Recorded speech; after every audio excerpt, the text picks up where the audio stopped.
श्री शिव महापुराण षष्ठी कैलाश संहिता अथैकोनविंशोऽध्यायः। महावाक्यों के तात्पर्य तथा योग पट्ट विधि का वर्णन। सुब्रह्मण्य उवाच अथ महावाक्यानि। सुब्रह्मण्य बोले, अब महावाक्यों को कहता हूँ। प्रज्ञानं ब्रह्म, ब्रह्म उत्कृष्ट ज्ञान स्वरूप अथवा चैतन्य रूप है। अहम ब्रह्मास्मि, वह ब्रह्म मैं हूँ। तत्त्वमसि, वह ब्रह्म तू है। अयमात्मा ब्रह्म, यह आत्मा ब्रह्म है।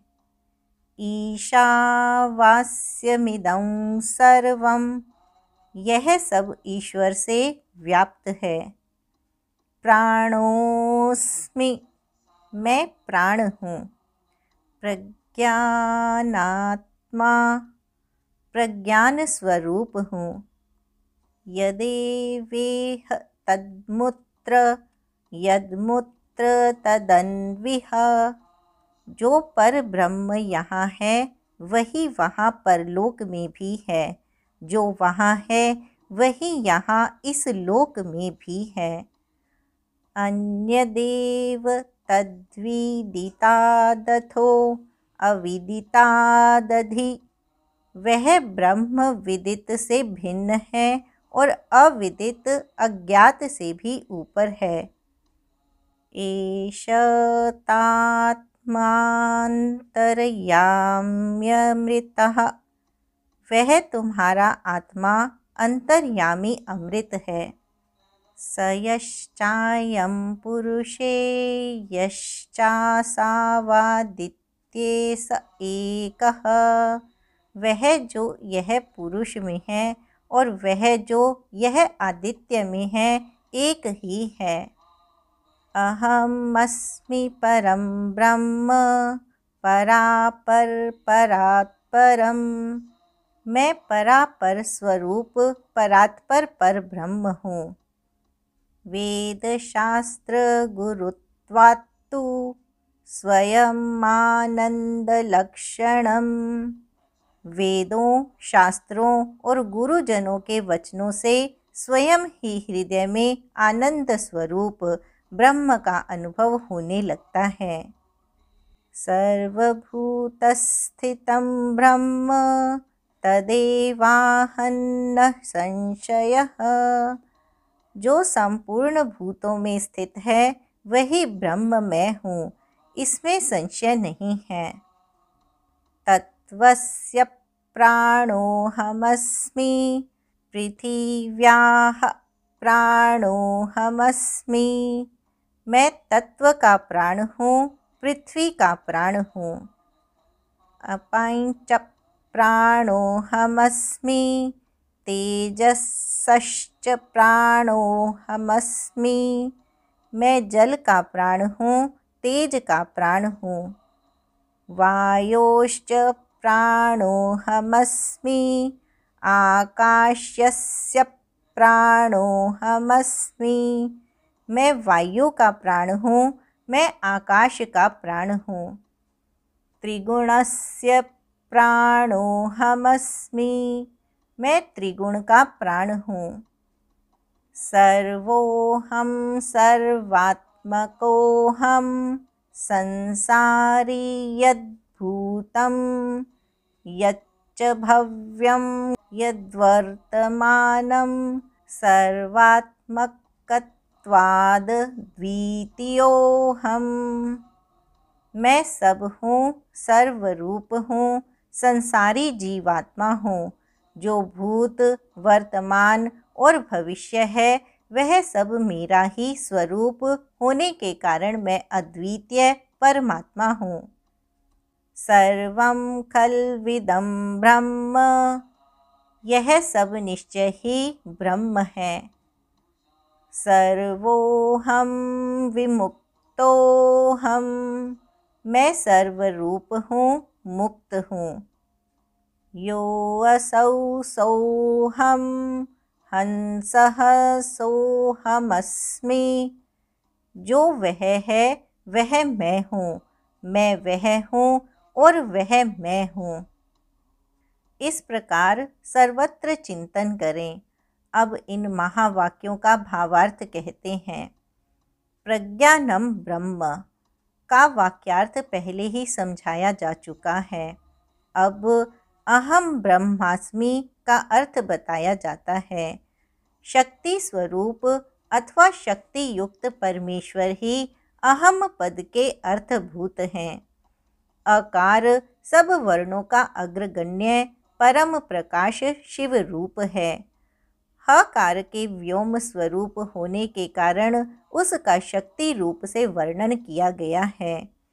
शिव और शक्ति के संयोग से सदा आनंद उदित होता है। मकार उसी आनंद का बोधक है। ब्रह्म शब्द से शिव शक्ति की सर्वरूपता स्पष्ट ही सूचित होती है। पहले ही इस बात का उपदेश किया गया है कि वह शक्तिमान परमेश्वर मैं हूँ, ऐसी भावना करनी चाहिए। अब तत्वमसि का अर्थ कहते हैं। तत्वमसि इस वाक्य में तत्पद का वही अर्थ है जो सोऽहमस्मि में सह पद का अर्थ बताया गया है। अर्थात तत्पद शक्त्यात्मक परमेश्वर का ही वाचक है। अन्यथा सोऽहम् इस वाक्य में विपरीत अर्थ की भावना हो सकती है, क्योंकि अहम पद पुल्लिंग है, अतः सह के साथ उसका अन्वय हो जाएगा, परंतु तत्पद नपुंसक है और त्वम पुल्लिंग, अतः परस्पर विरोधी लिंग होने के कारण उन दोनों में अन्वय नहीं हो सकता। जब दोनों का अर्थ शक्तिमान परमेश्वर होगा, तब अर्थ में समान लिंगता होने से अन्वय में अनुपपत्ति नहीं होगी। यदि ऐसा न माना जाए तो स्त्री पुरुष रूप जगत का कारण भी किसी और ही प्रकार का होगा। इसलिए सोऽहमस्मि का सह और तत्वमसि का तत्, ये दोनों समानार्थक हैं। इन महावाक्यों के उपदेश से एक ही अर्थ की भावना का विधान है। अब अयम आत्मा ब्रह्म का अर्थ बताया जाता है। अयम आत्मा ब्रह्म इस वाक्य में अयम और आत्मा ये दोनों पद पुल्लिंग रूप हैं, अतः यहाँ अन्वय में बाधा नहीं है। अयम शक्तिमान परमेश्वर रूप आत्मा ब्रह्म है, यह इस वाक्य का तात्पर्य है। अब ईशावास्यमिदं सर्वम का भावार्थ बता रहे हैं। परमेश्वर से रक्षणीय होने के कारण यह संपूर्ण जगत उनसे व्याप्त है। अब प्राणोस्मि प्रज्ञानात्मा और तदेवेह तदमुत्र इन वाक्यों के अर्थ पर विचार किया जाता है। मैं प्रज्ञान स्वरूप प्राण हूँ। यहाँ प्राण शब्द परमेश्वर का ही वाचक है। जो यहाँ है वह वहाँ है, ऐसा चिंतन करें। यहाँ यत तत् का अर्थ क्रमशः यह और सह है, अर्थात जो परमात्मा यहाँ है वह परमात्मा वहाँ है, ऐसा सिद्धांत पक्ष का अवलंबन करने वाले विद्वानों ने कहा है। उपर्युक्त वाक्य में यद मूत्र तदन्विह इस वाक्यांश का भाव यह है कि यो मूत्र स इह स्थितः, अर्थात जो परमात्मा वहाँ पर लोक में स्थित है वही यहाँ इस लोक में भी स्थित है। इस प्रकार विद्वानों को पहले के समान ही परम पुरुष परमात्मा रूप अर्थ यहाँ अभीष्ट है। अब अन्य देव तद्विदितादथो अविदितादिधि इस वाक्य पर विचार करते हैं। मुने अन्य देव तद्विदितादथो अविदितादधि इस वाक्य में जिस प्रकार फल की भी विपरीतता की भावना होती है उसे यहाँ बताता हूँ, सुनो। विदितात, यह पद अयथा विदितात के अर्थ में प्रवृत्त हो सकता है। वह विदित से भिन्न है, अर्थात जो असम्यक रूप से ज्ञात है उससे भिन्न है। इसी प्रकार जो यथावत रूप से विदित नहीं है उससे भी पृथक है। इस कथन से यह निश्चित होता है कि मुक्ति रूप फल की सिद्धि के लिए कोई और ही तत्व है जो विदिता विदित से परे है, परंतु जो आत्मा है वह सर्वरूप है, वह किसी से अन्य नहीं हो सकता। अतः आत्मा या ब्रह्म आदि पद पूर्ववत शक्तिमान परमेश्वर शिव के ही बोधक हैं, यह मानना चाहिए। अब एष त आत्मा तथा यश्चायम पुरुषे, इन दो वाक्यों के अर्थ पर विचार किया जाता है। यह तुम्हारा अंतर्यामी आत्मा है जो स्वयं ही अमृत स्वरूप शिव है। यह जो पुरुष में शंभु है वही सूर्य में भी स्थित है। इन दोनों में कोई भेद नहीं है। जो पुरुष में है वही आदित्य में है। इन दोनों में पृथकता नहीं है। वह तत्व एक ही है। उसी को सर्वरूप कहा गया है। पुरुष और आदित्य, इन दो उपाधियों से युक्त जो अर्थ किया जाता है वह औपचारिक है। उन शंभुनाथ को अब श्रुतियाँ हिरण्य में बताती हैं। हिरण्य बाहवे नमः, इसमें जो बाहु शब्द है वह सब अंगों का उपलक्षण है, अन्यथा उसे हिरण्यपति कहना किसी भी यत्न से संभव नहीं होता। छांदोग्योपनिषद में जो यह श्रुति है, य एषोन्तरादित्ये हिरण्यमः पुरुषो दृश्यते, हिरण्यश्मश्रुर्हिरण्यकेश आपृणखात् सर्व एव सुवर्णः, इसके द्वारा आदित्य मंडलांतर्गत पुरुष को सुवर्ण में दाढ़ी मूछों वाला, सुवर्ण सदृश केशों वाला तथा नख से लेकर केशाग्र भाग पर्यंत सारा का सारा सुवर्ण में प्रकाश में ही बताया गया है। अतः वह हिरण्य में पुरुष साक्षात शंभु ही है। अब अहमस्मि परम ब्रह्म परापर परात् परम, इस वाक्य का तात्पर्य बताता हूँ, सुनो। अहम पद के अर्थभूत सत्यात्मा शिव ही बताए गए हैं। वे ही शिव मैं हूँ, ऐसी वाक्यार्थ योजना अवश्य होती है। उन्हीं को सबसे उत्कृष्ट और सर्वस्वरूप पर ब्रह्म कहा गया है। उसके तीन भेद हैं, पर, अपर तथा परात्पर। रुद्र, ब्रह्मा और विष्णु, ये तीन देवता श्रुति ने ही बताए हैं। ये ही क्रमशः पर, अपर तथा परात्पर रूप हैं। इन तीनों से भी जो श्रेष्ठ देवता हैं वे शंभु पर ब्रह्म शब्द से कहे गए हैं। वेदों, शास्त्रों और गुरु के वचनों के अभ्यास से शिष्य के हृदय में स्वयं ही पूर्णानंद में शंभु का प्रादुर्भाव होता है। संपूर्ण भूतों के हृदय में विराजमान शंभु ब्रह्म रूप ही हैं। वही मैं हूँ, इसमें संशय नहीं है। मैं शिव ही संपूर्ण तत्व समुदाय का प्राण हूँ। ऐसा कहकर स्कंद जी फिर कहते हैं, मुने, मैं शिव आत्म तत्व, विद्या तत्व और शिव तत्व, इन तीनों का प्राण हूँ। पृथ्वी आदि का भी प्राण हूँ। पृथ्वी आदि के गुणों तक का ग्रहण होने से यह समझ लो कि यहाँ सारे आत्म तत्व गृहीत हो गए। फिर सबका ग्रहण विद्या तत्व और शिव तत्व का भी ग्रहण करता हूँ। इन सब तत्वों का मैं प्राण हूँ। मैं सर्व हूँ, सर्वात्मक हूँ। जीव का भी अंतर्यामी होने से उसका भी जीव आत्मा हूँ। जो भूत, वर्तमान और भविष्यत काल है, वह सब मेरा स्वरूप होने के कारण मैं ही हूँ। सर्वो वै रुद्रः, सब कुछ रुद्र ही है। यह श्रुति साक्षात शिव के मुख से प्रकट हुई है। अतः शिव ही सर्वरूप हैं, क्योंकि उन्हीं का इन समस्त उत्कृष्ट गुणों से नित्य संबंध है। अपने और पराये के भेद से रहित होने के कारण मैं ही अद्वितीय आत्मा हूँ।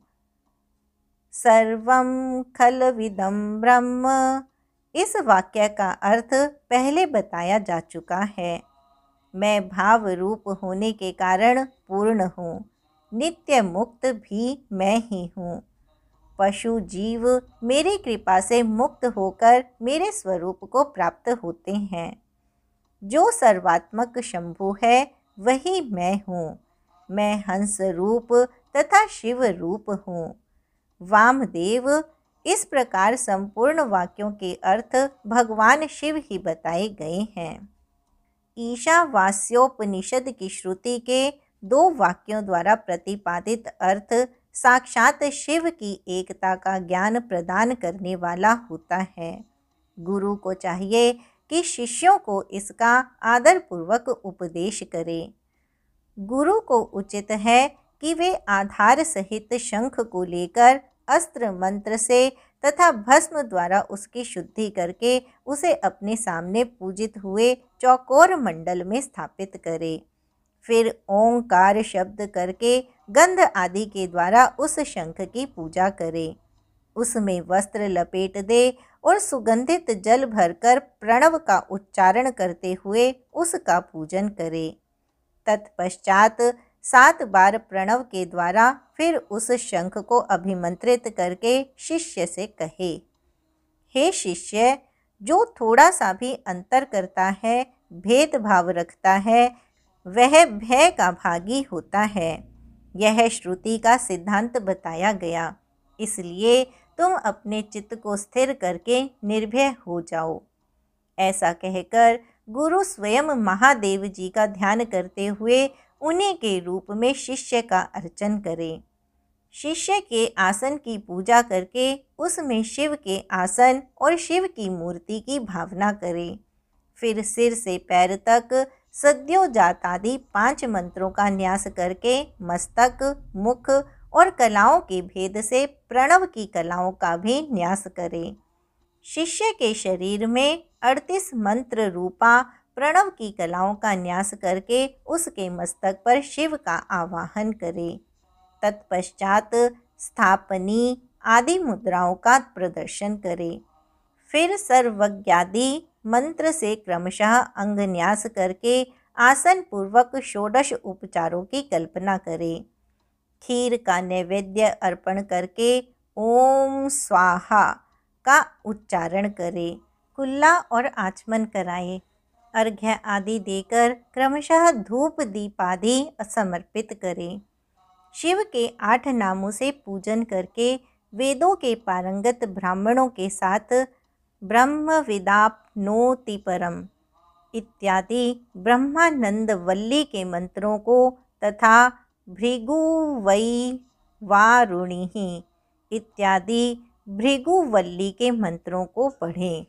तत्पश्चात यो देवानाम प्रथमं पुरस्तात् से लेकर तस्य प्रकृति लीनस्य यह परः स महेश्वरः तक महानारायणोपनिषद के मंत्रों का पाठ करें। इसके बाद शिष्य के सामने कल्हार आदि की बनी हुई माला लेकर खड़े हो गुरु शिव निर्मित पांचास्यिक शास्त्र के सिद्धि स्कंध का धीरे धीरे जप करे। अनुकूल चित्त से ख्याति ही पूर्णोहम इस मंत्र तक का जप करके गुरु उस माला को शिष्य के कंठ में पहना दे। तदनंतर ललाट में तिलक लगाकर संप्रदाय के अनुसार उसके सर्वांग में विधिवत चंदन का लेप कराए। तत्पश्चात गुरु प्रसन्नता पूर्वक श्रीपाद युक्त नाम देकर शिष्य को छत्र और चरण पादुका अर्पित करे। उसे व्याख्यान देने तथा आवश्यक कर्म आदि के लिए गुरुवासन ग्रहण करने का तथा दूरवार्चन का अधिकार दे। फिर गुरु अपने उस शिव रूपी शिष्य पर अनुग्रह करके कहे, तुम सदा समाधिस्थ रहकर मैं शिव हूँ इस प्रकार की भावना करते रहो। यूँ कहकर वह स्वयं शिष्य को नमस्कार करे। फिर संप्रदाय की मर्यादा के अनुसार दूसरे लोग भी उसे नमस्कार करें। उस समय शिष्य उठकर गुरु को नमस्कार करे। अपने गुरु के गुरु को और उनके शिष्यों को भी मस्तक झुकाए।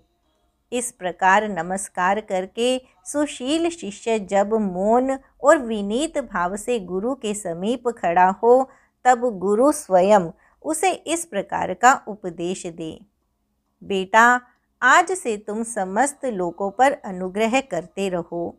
यदि कोई शिष्य होने के लिए आए तो पहले 1 वर्ष तक उसकी परीक्षा कर लो, फिर शास्त्र विधि के अनुसार उसे शिष्य बनाओ। राग आदि दोषों का त्याग करके निरंतर शिव का चिंतन करते रहो। श्रेष्ठ संप्रदाय के सिद्ध पुरुषों का संग करो, दूसरों का नहीं। प्राणों पर संकट आ जाए तो भी शिव का पूजन किए बिना कभी भोजन न करो।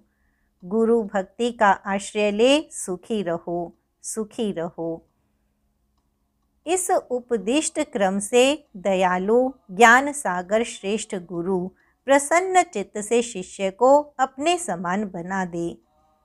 मुनीश्वर वामदेव, तुम्हारे स्नेहवश अत्यंत गोपनीय होने पर भी मैंने यह योग पट का प्रकार तुम्हें बताया है।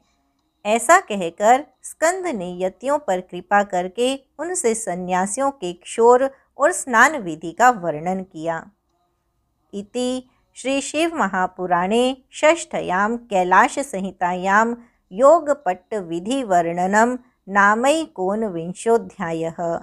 इस प्रकार श्री शिव महापुराण के अंतर्गत छठी कैलाश संहिता में योगपट्ट विधि वर्णन नामक 19वां अध्याय पूर्ण हुआ।